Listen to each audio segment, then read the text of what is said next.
Phone ഒരു ഉപയോഗിക്കണമെന്ന് ഞാൻ പറഞ്ഞിട്ടില്ല കേട്ടോ. ഫോൺ ഉപയോഗിക്കണം. 18 വയസ്സ് വരെ ബാപ്പേൻ്റെയും ഉമ്മേൻ്റെയും ഫോൺ മക്കൾ ഉപയോഗിക്കട്ടെ.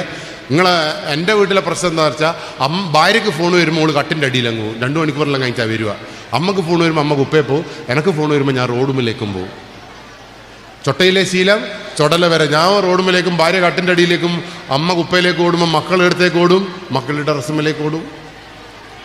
അതുകൊണ്ട് എനിക്കിപ്പോൾ പേടി. അതുകൊണ്ട് ഞാൻ മൊബൈൽ ഫോൺ വീട്ടിൽ ഓഫീസിൽ വന്നാൽ ഇവിടെ വെക്കും, മേശപ്പുറത്ത് വെക്കും. ഞാൻ 92 പറഞ്ഞു, 92 ഇങ്ങോട്ട് വരി, ഫോൺ ഇവിടെ വെക്ക്. അമ്മ ഗുണു ഞാൻ നിങ്ങൾ ഒളിച്ചോടും, ഇവിടെ വെക്ക് ഫോണ്. 92 ഫോൺ ഇവിടെ വെച്ചു. ലോക്ക് എനിക്ക് കാണിച്ചു തന്നു, എൻ്റെ ഭാര്യയ്ക്ക് കാണിച്ചു കൊടുത്തു, മക്കൾക്ക് കാണിച്ചു കൊടുത്തു. അതിൻ്റെ അപ്പുറത്ത് എൻ്റെ അമ്മേൻ്റെ ഫോൺ വെച്ചു, ഭാര്യേൻ്റെ ഫോൺ വെച്ചു. ഭാര്യേൻ്റെ ഫോൺ എൻ്റെ ലോക്ക് എല്ലാവർക്കും കാണിച്ചു തന്നു. എനിക്ക് എൻ്റെ ഫോൺ അതിൻ്റെ അടുത്ത് വെച്ചു. ഇപ്പം എന്തൊരു രസമാണെന്നറിയാം. എൻ്റെ വീട്ടിൽ ഫോൺ വരുമ്പോൾ ആരും കട്ടിൻ്റെ അടിയിലൊന്നും പോകുന്നില്ല.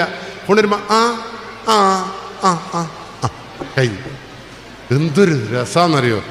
ശരിക്കും പറയട്ടെ, ഈ ഫോണ് മേശപ്പുറത്ത് വെച്ച് ഞങ്ങൾ ഒന്നിച്ച് കിടന്നപ്പോഴാണ് ഞാൻ എൻ്റെ ഭാര്യയുടെ സംസാരം ആദ്യമായിട്ട് ശരിക്കും കേൾക്കുന്നത്.